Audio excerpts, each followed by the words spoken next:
Okay, welcome everybody. We're live here at Down Home Crypto, and we're joined by, how do you say your name? Al-Qasim. Al-Qasim. Yes, sir. Al-Qasim from Ambo Oil Pipeline. So, Yeah. welcome. Thank you. And I'm trying to, there we go, trying to get the comments up. Okay.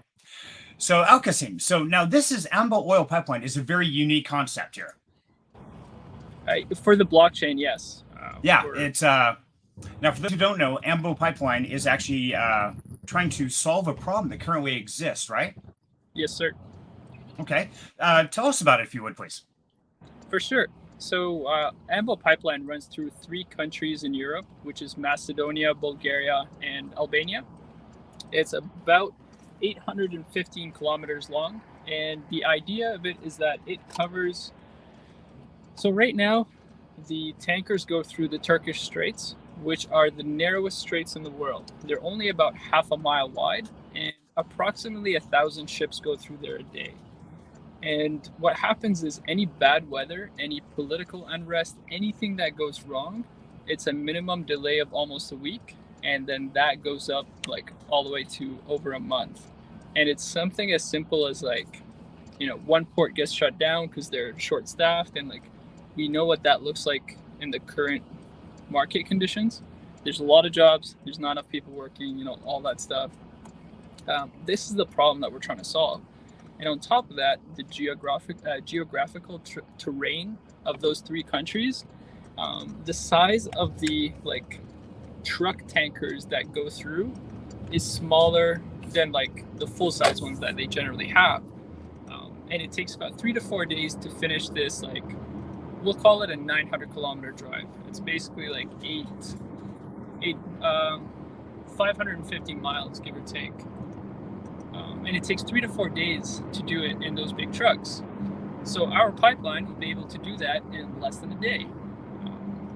We're going to have 4 pumping stations. Those pumping stations will be able to transport about 900,000 oil barrels per day.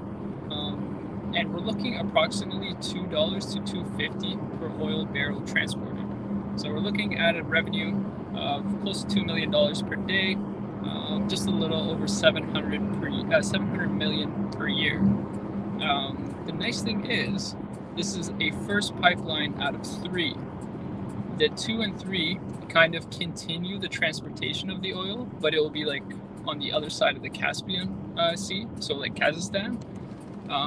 And basically we'll be completing almost the entire route. And that's the future goal. Okay. Now, why is it necessary to go to a pipeline versus the standard moving practices that are in place now? So this particular oil pipeline it's been a project since the early 90s. And what happened was, after they figured out basically the right of way, which is kind of an MOU that says this particular company has the rights to build this project. They've set all the taxes in place, all those things really. And that took almost up until the year 2000, if I remember correctly. The project did get the funding directly from the United States, Export-Import Bank of the US. And then the family that owned the rights, I imagine they had some family health issues, and the head of the family passed away. I just don't remember the exact year of him passing away, but the push for the pipeline kind of dwindled, and then it started basically falling short of actually being happening. And it kind of stayed in limbo up all the way until about 2019, 2020. And then when they tried to push for it again, that's when COVID started. And here we are. Beginning of 2022, I got involved. And since then, I've been able to get the full funding for the project, which is $2 billion. Those $2 billion cover the construction cost, they cover the interest, they cover basically everything that's involved in the project. The really tough part was making sure, beginning of COVID, pricing of materials, steel, work, everything just shot through the roof. That $2 billion would not have been realistic.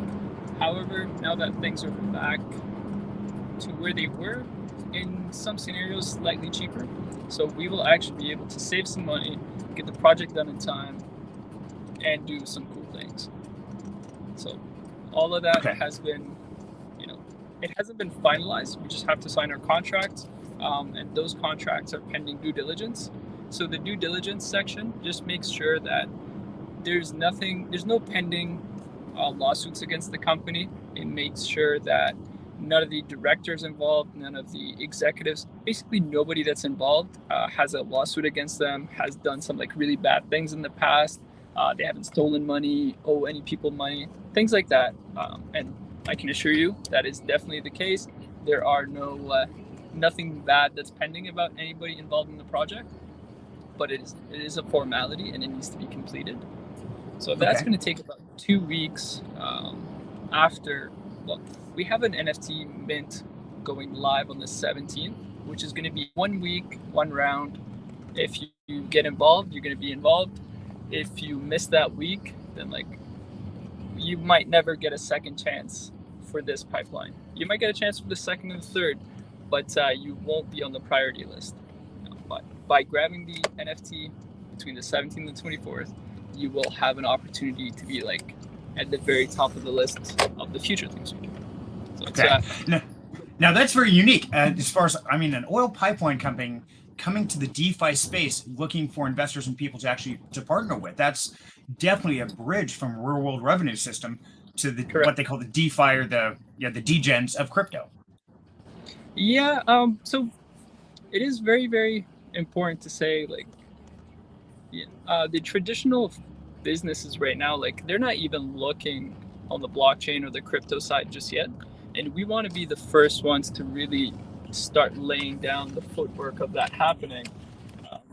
And by doing that, to be honest with you, whatever funds we raise through the blockchain, they don't determine whether the project moves forward or not. We already have the funding in place. For me, because I'm involved at a higher level in the project, I am trying to make sure our directors see that hey, the blockchain has a really great future. And if we can be ahead of the curve, but not too far ahead, we can actually make this a long-term plan. And in 10 years from now, people are going to look back and say, oh, if you're not operating on the blockchain, you're operating with an inferior technology. And that's the goal. Right. And that makes perfect sense. Yes. And like I said, and this is where it gets a little bit tricky. We're trying to gauge the interest of how the blockchain is going to receive such a traditional business that is trying to break through, in a sense. So if it goes really well, then what happens is oil pipeline number 2 and 3 can be entirely launched on the blockchain. And obviously market conditions, how are we looking in terms of the available liquid capital on the crypto side? All those things play a factor, but it can definitely, we will be able to if it's not 100%, then maybe 50% of the actual project can be on the blockchain. And obviously this is when you get into legal regulations, financing of if you own an FT and it's always so weird to say, if you FT, own yes. an NFT in the project, you might be able to say, hey, I own, for example, a yard that's located I own the 150th yard of the pipeline. It will be dedicated to this NFT, and so forth, right? But in order for us to do that, the legal structure needs to be there. So that's a part of with the revenue of the first oil pipeline, we can do that. We can actually have our law firm look into it, set up the correct structure. And then at that point, if you own a piece of it, then you get profit share. At the moment, the way we're doing it is they're interest-bearing NFTs. If you mint one, so we have multiple levels accommodating everybody from beginning in that space all the way to projects who have a treasury that's large. And that's where you get to 250K mark. So let's say you get $1,000 NFT. What happens after 6 months is you'll get 125% back. So you'll get 1250 in Ambo tokens. Those tokens will be privately bought back through Ambo, a private marketplace, for $1 each. And this is how you get it back at 125%. Now, in order for us to incentivize the blockchain, every extra million we raise during that week through the NFT sales, we will add another 5% to the ROI until with a cap of 150%. So 5 million, we hit 150%. That's kind of like all the budget we've assigned to those 6 months. Okay.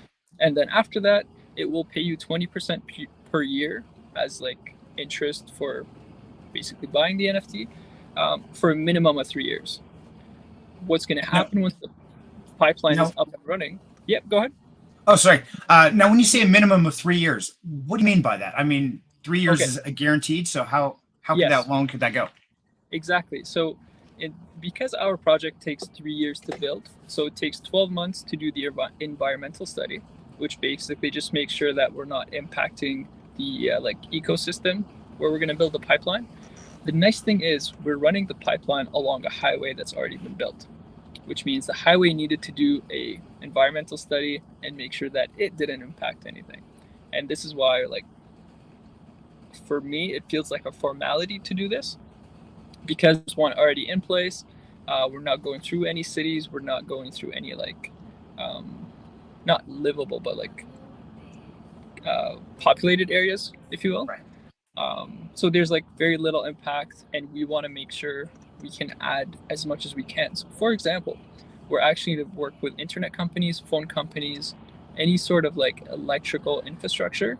So when we dig the trenches, we do everything at once, and they can join us, and basically like they'll pay for some of our digging fees, if you will. Okay, so you're actually partnering with these telecom companies, and so essentially you've got multiple business platforms going for the same end results, essentially.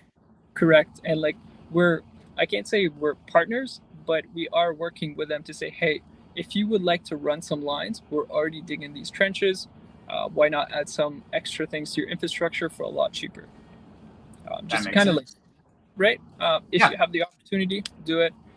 So that takes 12 months and then 24 months of actual construction time. Okay. Now, let me ask you if I could. You talked about populated areas. So now these regions that are going through, you said they're not going through populated areas. Now, how is this going to help the local economy of those villages or towns or cities that you're going nearby? I mean, are you guys going to be bringing in contractors? Or are you actually going to be helping the local economy as it's building? So the engineering firm is already in place for that stuff. And then from there, it goes down to contractors. And what seems to make the most sense is to hire people from like the area where that pipeline is being built, right? It would probably cost us less than flying people in from like other parts of the world where they might get paid less. So all in all, it's going to be top tier workers. So I expect them to be local to, for example, the city, or like even 2-3 cities away. It's not a big deal. Okay. But that will come down to the actual like project management company. Okay, gotcha. And yeah, and a lot of these businesses and things like I'm an electrician, so I know a lot of the electrical lines that are running stuff. They try to bring on the local crews that are certified and experienced for that, and it seems to do better all the way around. It helps the economy locally and gives a better positive attitude. Because I mean, we've all heard horror stories of pipelines, and they're running through Alaska, and they have to relocate Eskimos or something like that. So no, it's great that you guys are going to be using the local people. That's right. And like I said, it's along a highway. There's already infrastructure there. So, like, I mean, I don't expect the highway to run through houses, right? And in that scenario. I hope not. I don't know. I've seen some weird pictures where they got a highway and they split it and there's a house in the middle and it comes back together. And yeah, you never know. But no, that sounds great.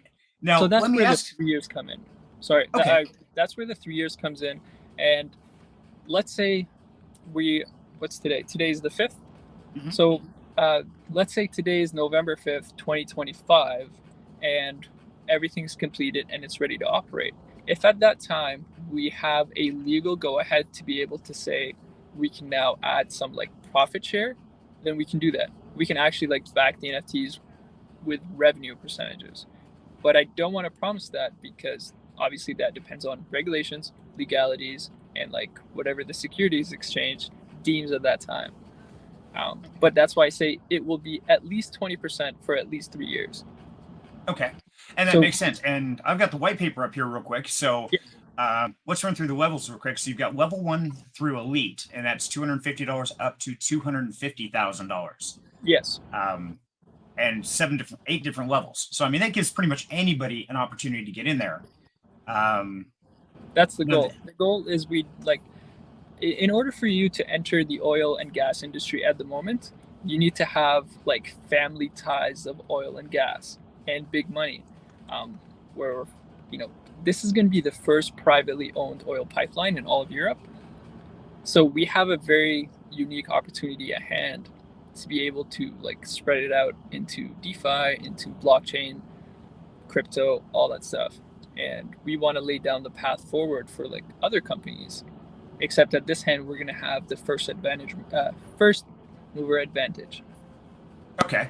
And yeah, this is definitely unique. I mean, there's a lot of businesses out there that are starting to dabble in it. And I mean, we all know about the Elon Musk at Twitter and the Doge and Instagram now with, was it Matic? I believe it is.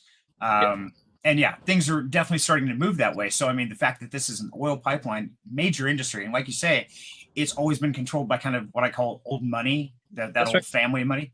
So, I think it's a pretty neat opportunity. We get to get into something like this at such an early stage. So, definitely pretty cool. Now, the benefits, like you talked, it was a 6-month payback period of the initial investment. So, let's say if you were to buy the $1,000 one, within 6 months, you're going to get your 1,000 plus 25%. That's right. Okay. And then 5% for every million we raise. What's really important, the elite NFT was initially $1 million, by the way. Okay. So most of our pricing was actually, other than the first like 3 levels, there was about a 3 multiple there, but that was based on pricing we did during the bull run. And what happened was we looked at it and we said, okay, the market corrected by about 75%. And what we did was we corrected our pricing by about 75% to make it be the same value. So let's look at it from a year ago. 250K in Bitcoin would have been $1 million. And therefore we wanted to keep it we wanted it to make sense, and we didn't want pricing that was out for lunch. Exactly. I mean, especially right now in this the bear market right now, a lot of people are really kind of holding on to what funds they do have because nobody really knows what's going on. So it makes perfect sense. And the nice thing is at 250, what we want to do is we really want to, let's put it this way. You have a project and you've got a treasury of $1 million, for example, whatever it might be. If you believe the 250K is worth the investment for what you're going to get back, great. You're going to get back 125%. You're going to get some interest. Your treasury is going to be happy. But on top of that, if you're a long-term project and you got a lot of things in the pipeline, pun intended, that will need funding in the future, if you own that NFT as a project or as a person, we can actually come back and back you financially. Like, to put it in perspective, in a day, the pipeline will make more money than about 99% of DeFi treasuries. This is true. Yeah, that it was what, 2.1 million? We're about 2 million per day. Okay. It's a very, very large number. Okay. So this would actually be one, not just the personal investors like myself, but also project leaders, things like that. This would be a great solid holding where you're getting it back in 6 months, and then 20% every year, which is great. Yeah, and that's it, right? If you invest money, that much money, especially like as you go up higher in the levels, is you want your turnaround period to be fast enough, but you also want your reward to like make it worthwhile. In my opinion, we're nowhere out of the woods yet in terms of like the bottom. And if you were able to get your entire initial back plus 50% in 6 months in a bear market, and like you don't have to do anything. All you got to do is buy the NFT and keep up with the project. The project is registered in London, UK. Our corporation number is there. We have a CEO that is like Ambo is his finale when he retires. Ted Ferguson. Okay. Yep. He's in his early 80s. He spent his entire life in the oil industry. He was an executive, like at an executive level, and this is like his baby that he wants to finish and retire.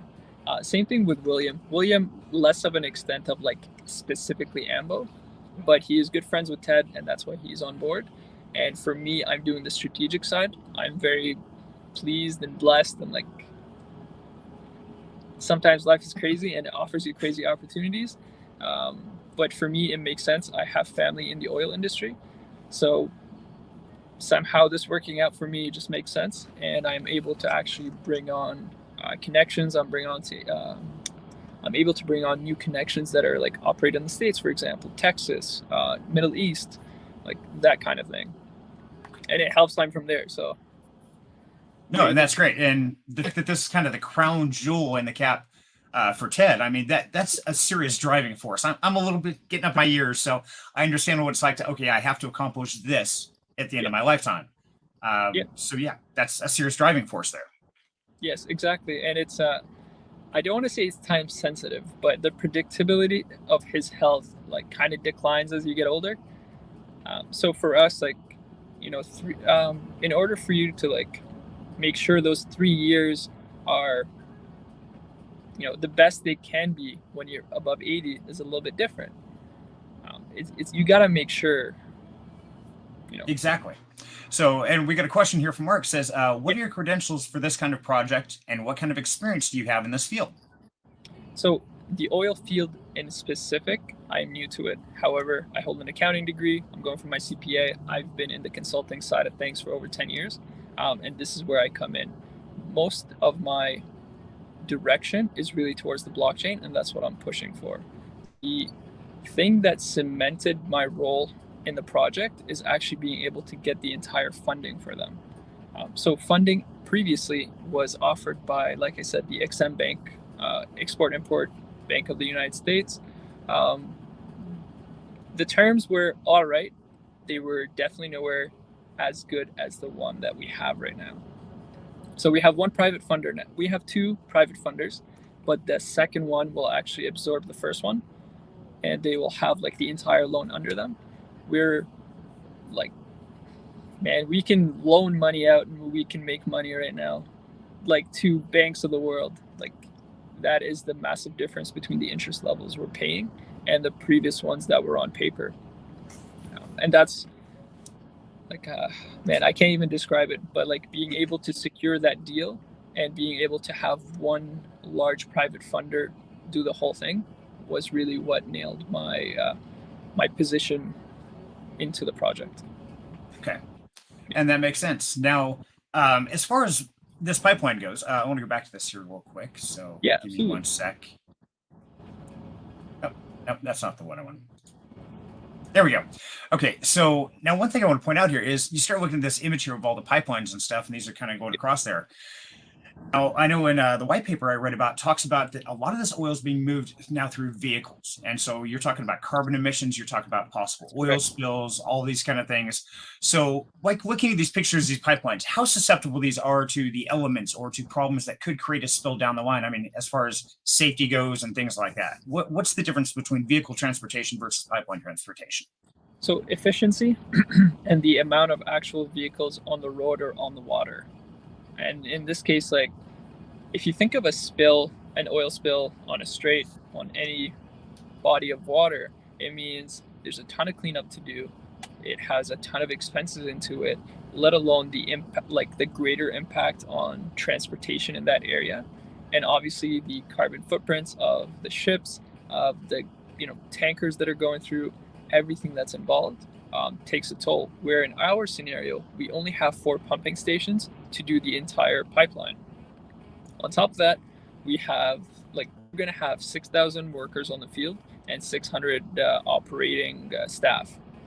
A part of those 6,000, it is their job to basically supervise sections of the oil pipeline to make sure if something is spilling, if there's a pressure imbalance, anything that says there's a section that's not working appropriately, so like pressure loss, for example, then we know something's happening.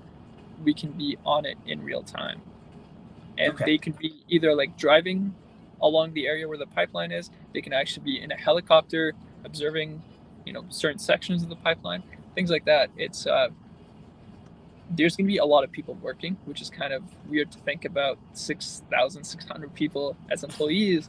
But a part of those is actually inspection and making sure the general operations of the pipeline are top notch.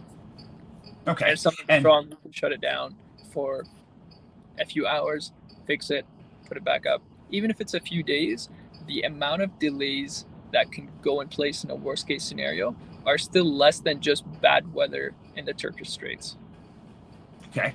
And now, when you talk about delays, one thing that I think of is as far as politics and conflict and all kinds of things. Turkey and that whole Middle Eastern area has always had Yes, problems with that, correct. and I'm sure that has caused all kinds of chaos with vehicles and ships and things like that. How is this doing a pipeline version going to change that, or how's that going to minimize that problem?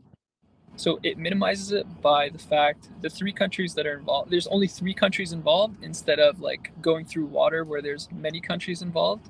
Okay. And like, anything that could go wrong, political unrest, whatever, we have like basically the switch to the pipeline. We stop the pipeline, we open the pipeline.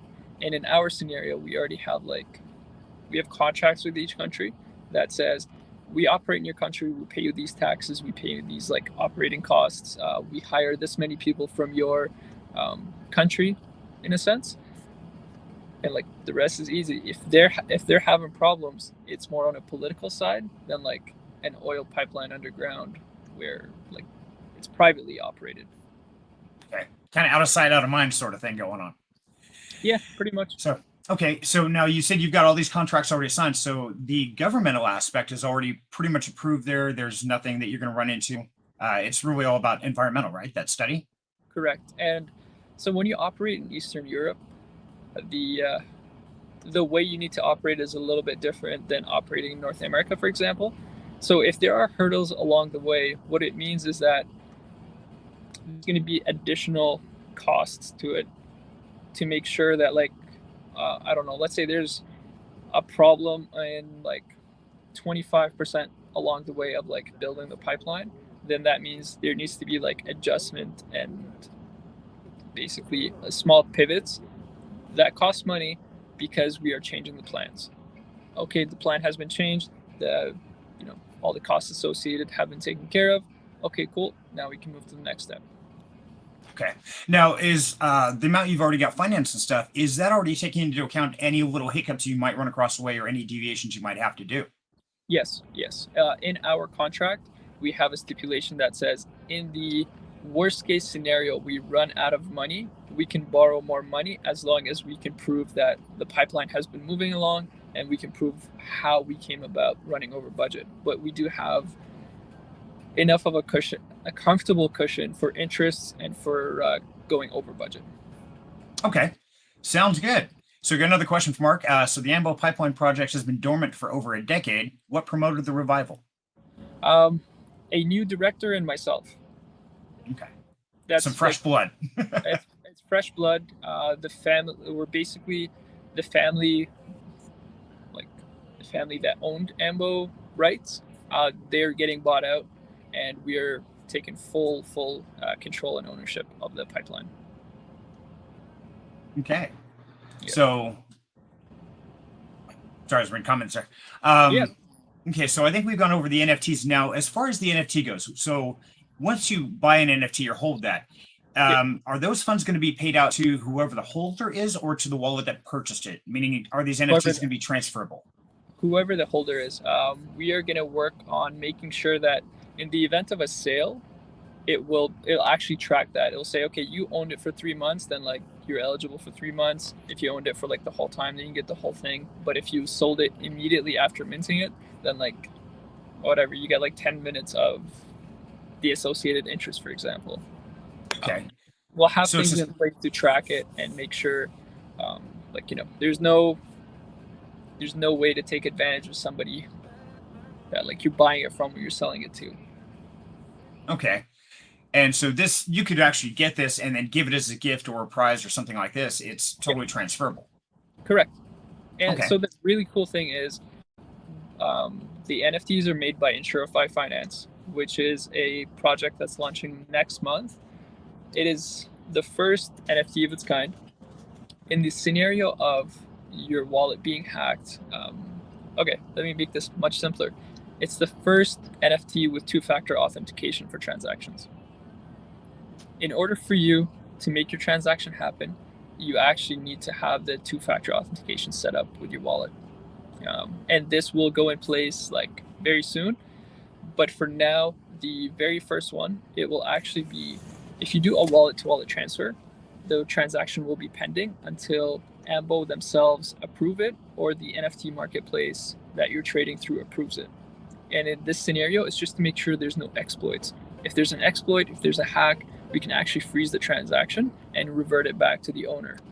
So let's say I decide that I want to transfer, okay, I mint an NFT, I'm holding it in my wallet, somebody gets access to my wallet and they want to transfer it out to theirs.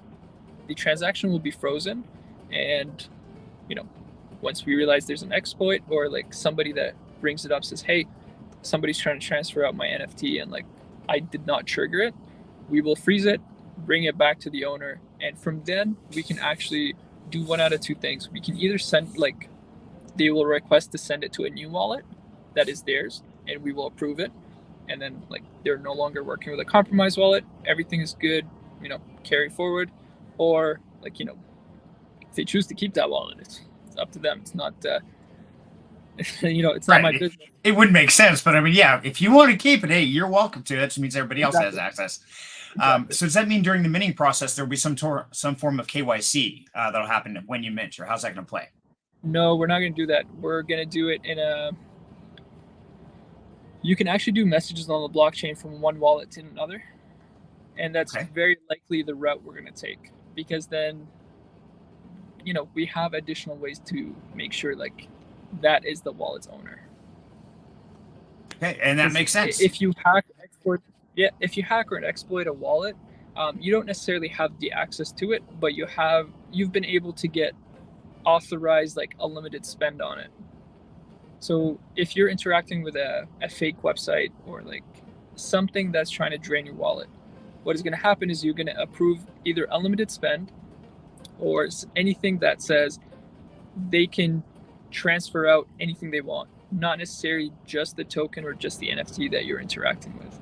And that's when you lose it. And that's why people need to pay attention to what they're signing for the first time, because it can be you're approving or signing unlimited transactions moving forward, as opposed to just that single one. And that's where people like really get caught on an exploit. Absolutely. And security is so critical on blockchain, and especially DeFi, because being a decentralized wallet, you have total control over your own wallet, which is good and bad for a lot of us. I mean, we're not the most responsible people in the world. That's right. So things like two-factor authentication on the blockchain, even if your private key gets leaked, even if you like literally type it out on Twitter, nobody can pull out any assets without your two-factor authentication code. This is the cool thing that like InsureFi is working on, and like testing is really good. It's working. We tried to break it so many times and couldn't break it, and that's why it's going to launch next month. Okay, no, that's a really cool feature. I like that. Yeah, like talking with basically like, what do you want to call it? Like hackers of the community, trying to see like what is the easiest thing that you could possibly exploit, and we brought forward two-factor authentication, and they're like, well, that kind of like exploiting is going to be a thing of the past if this gets implemented.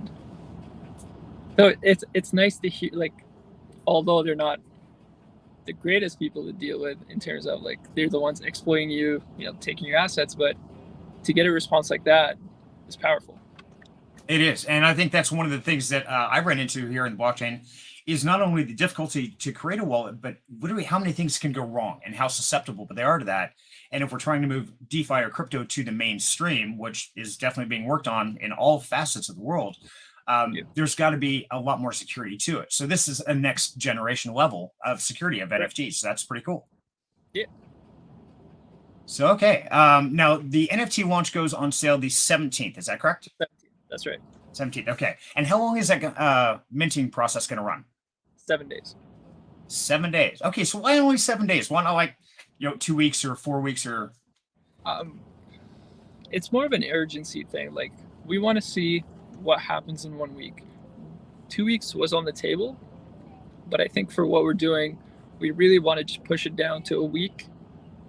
It's plenty of time. Like, if you look at NFTs being minted, launches, whatever, If they have like a limited number, they'll generally get sold out within 24 hours, 48 hours at the very most.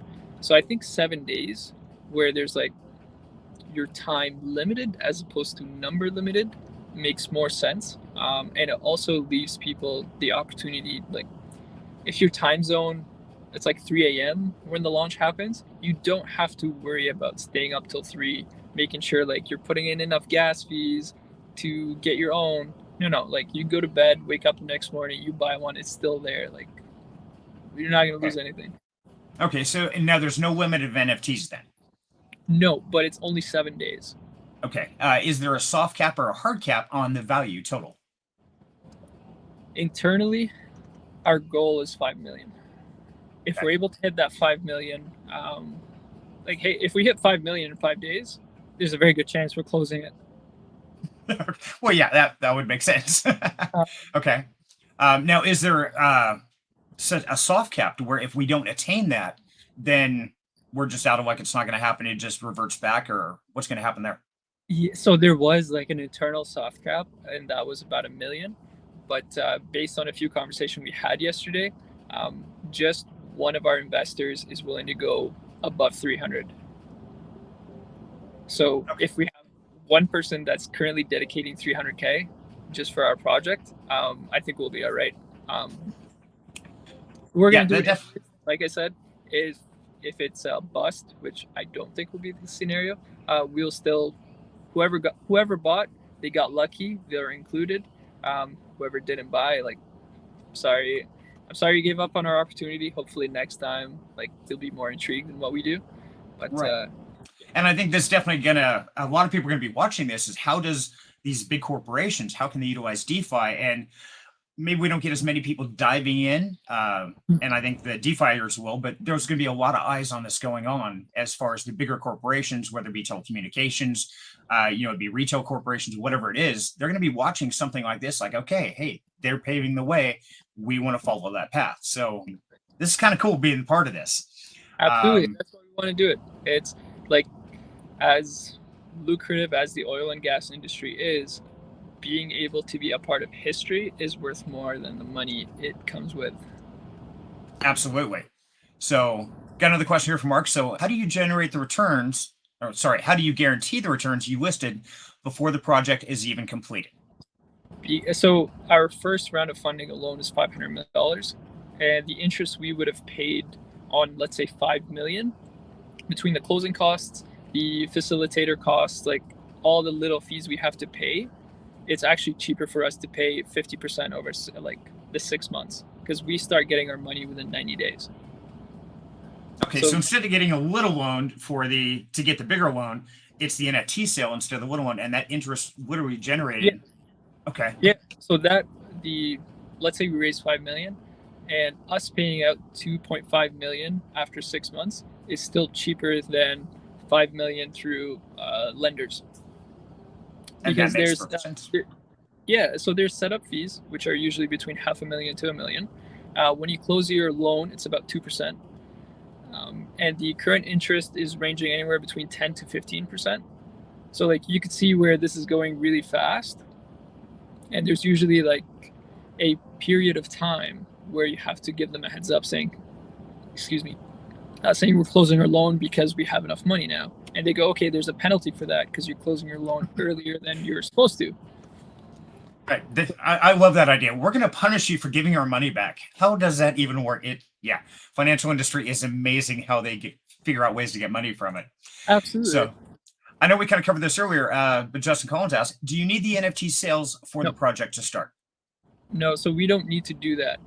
The project, like I said, is going to operate whether the blockchain goes well or not.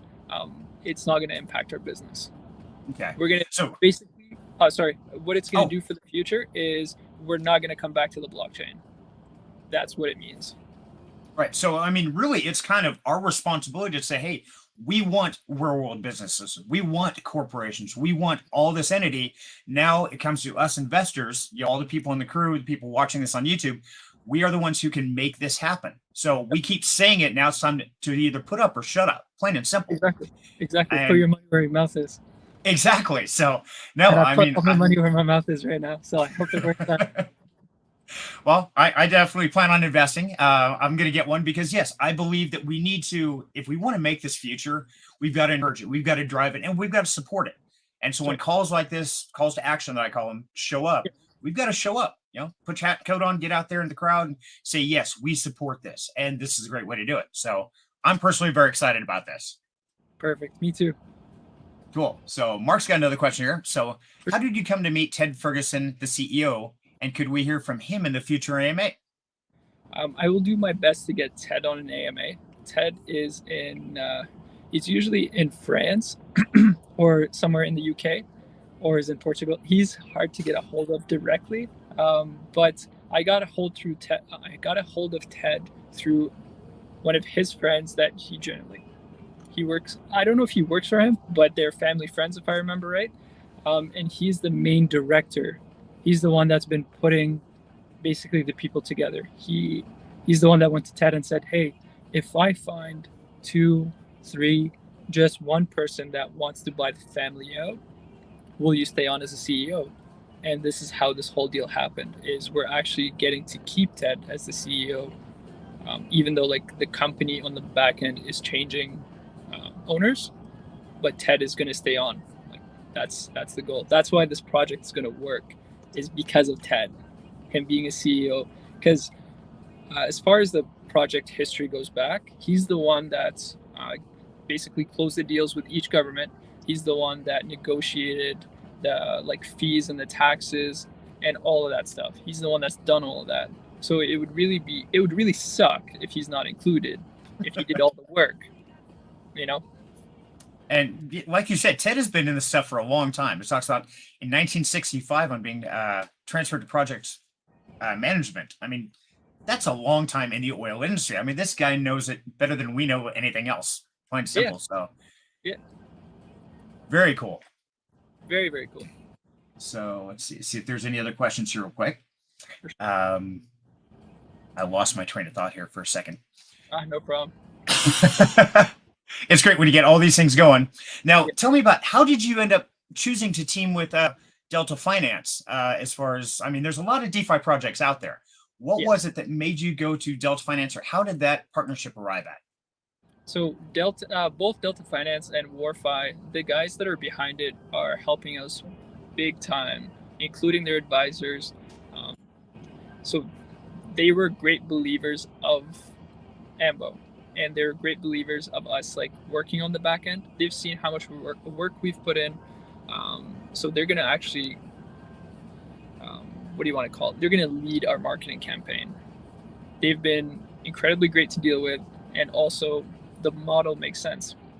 So on in terms of like a greater picture, Delta Finance is focusing to be like the savings bank of the future. So being an investment kind of makes sense. Like whenever you get your returns, whenever you get your money, if you want to like continue growing, kind of put that into the savings of the future and like do something with it. And that's where they come in. And then you got like WarFi on the other side, where they're doing really cool things with gaming, and like their games are now, the NFTs are backed by trading bots, and like there's just a lot of like synergy and value we're giving each other for like just to grow the space. And this is why they're involved, is they're working really hard to try and make sure Ambo succeeds. And they're obviously like, they're investing in the project, and we're paying them for the marketing campaign. And so far, like it's been worth every dollar. They're working and pulling favors, and they're like, can't say enough about them. That's good. Okay, sounds good. So walk me through this, if you would, real quick, as we kind of get to the end of this. And if anybody has questions, please throw them in the comment below. But I know we're all here to make money, plain and simple. I mean, I'm not going to sugarcoat it, but running through the, get the right page up. There we go. That's close enough. And it helps if I put the right paper on screen. Sorry about that. That's okay. I am on the right one. No, I just lost it. Anyway, so somehow I changed screens. But if somebody buys an NFT, so let's run through a hypothetical. I buy a $1,000 NFT today. Now you said in 6 months I get the 100% plus the 25% plus the 5% for every million, correct? Now, what's the time frame is that going to be paid? Is that going to be locked until that particular day, or is that Yes. rack up an accumulation? Okay, so 6 So months from it's the going to accumulate. It's going to accumulate over 6 months, and then at the 6 month mark, we'll start releasing the ROI, because approximately around then, our private marketplace will go live, and the private marketplace will be very basic. It'll be stable coins and Ambo tokens. You'll exchange them. Basically, you exchange your 1,000 Ambo tokens, you'll receive 1,000 stable coins of your choice. We will have like a list of maybe 3 of them. We just want to make sure the stable coins that we're going to choose have enough backing assets that we'll never worry about liquidity on their end. So like obviously one of the top contenders in this case is USDC. You'll be, give us your 1,000 Ambo tokens, you get back 1,000 USDC. And that is the goal. Like as long as we're operating, that private marketplace will be there, and we will be feeding it money almost every day. Okay. Yep. And that makes sense. So you actually get your Ambo tokens after the 6 months, correct? That's correct. Yep. Okay. Because it guarantees like the 1-to-1 value, and also in the scenario of any like delays or anything that happens unexpectedly, because this is life and it's business, so like that's even worse. You've received the tokens, you know exactly what they're worth. There's no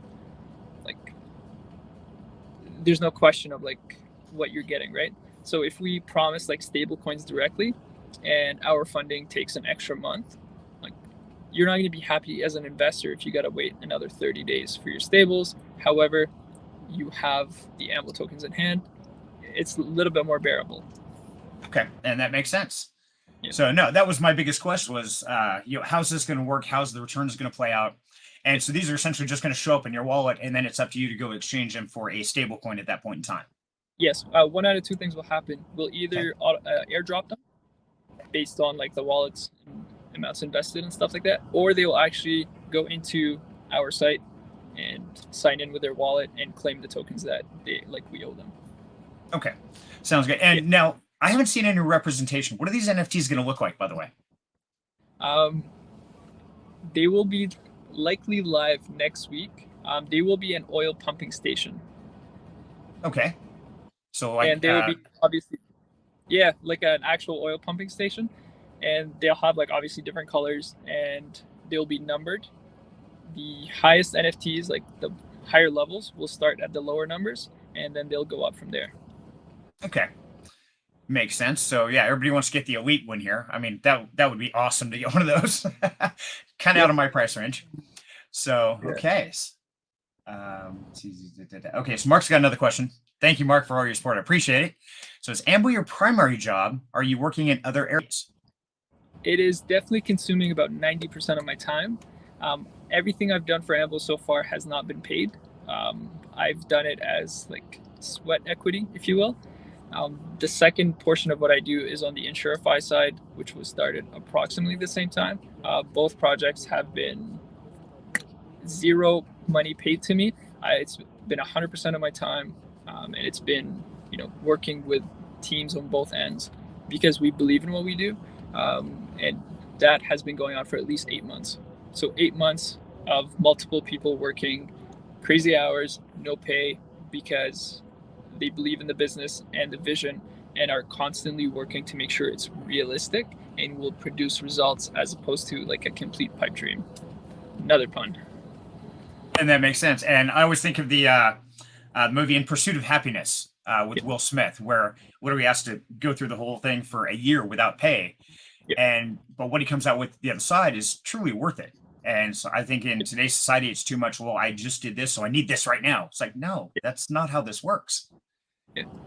So very cool. It is very, it's eye-opening to work for that long and have to, basically your progress and your achievements for each little step is the reason why you keep going. Otherwise, it is very difficult. The fact that we have like a verbal agreement on funding, like pending our due diligence, like I said, was kind of a really good reason to keep going, because we knew it's just that much, little bit more, and we will be there. And it's been that little bit more since like about April. It's nice to see that we're finally we're 12 days away from launch. Right, we're right there. Now, to do the minting process, what blockchains are going to be on, and what kind of coins do we have to do our mint with? It's going to be on Ethereum, and it's going to be stable coins. Okay. Yeah. So make sure to put everything in Ethereum. Hopefully it jacks up by then, but do it in stable coins so if it drops, you don't lose. Because Exactly. yeah, I've done that. I put in it's like $500, like okay, and then I'm waiting for the mint 2 days later, but it loses 10%. It's like, oh my, seriously, what happened? Yeah. And it would be the same thing on our end, right? Imagine like a week. The market's been ranging, so it's okay. It's not a big deal. But you know, let's say we raise $1 million and it's all in Ethereum, and Ethereum goes down 10%. Like, then we suddenly go back to 900K mark, and it's not as great as like hitting $1 million. Very true. Yeah. But like I said before, it's still not going to stop the progress. So regardless of how many of us do go out in the streets say, yes, we support this, we buy into this, or if we choose not to and just sit around and it's like, no, wait till somebody else does it. Either way, you guys are moving forward. There's no holding you back, right? Absolutely. Okay. Absolutely. So this is definitely a call out, and I want to call out to everybody who's watching now live and everybody who will be watching this. We've been asking as DeFi investors for real world revenue, for true representation by big business. This is it, guys. You've been waiting for it. This is it. Now it's time to put up or shut up. Plain and simple. That's my opinion on this. So I, for one, am absolutely going to invest what I can afford. But it's going to be a little one for me, unfortunately. But at least I'm going to represent. So I definitely urge everyone out there to step in and prove to this world that, yes, DeFi is not just for degenerates. DeFi is not just going away tomorrow. DeFi is really here to stay. And we've got big businesses coming to us to help them build these corporations. So, you know, all I can say is, for me personally, absolutely. Either put up or shut up. So definitely join us here on the 17th, and let's do some minting. I'm excited for this. Oh, I lost you for a second. So I'm sorry. Hello? Okay. So Alkasum, hey, I appreciate you I appreciate you. Thank you so much for your time. Is there anything you want to throw out there before we wrap this up today? I think I lost him.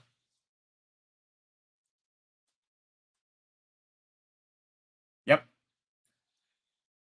I think he thought that I was wrapping up. So everybody, thank you so much for your time.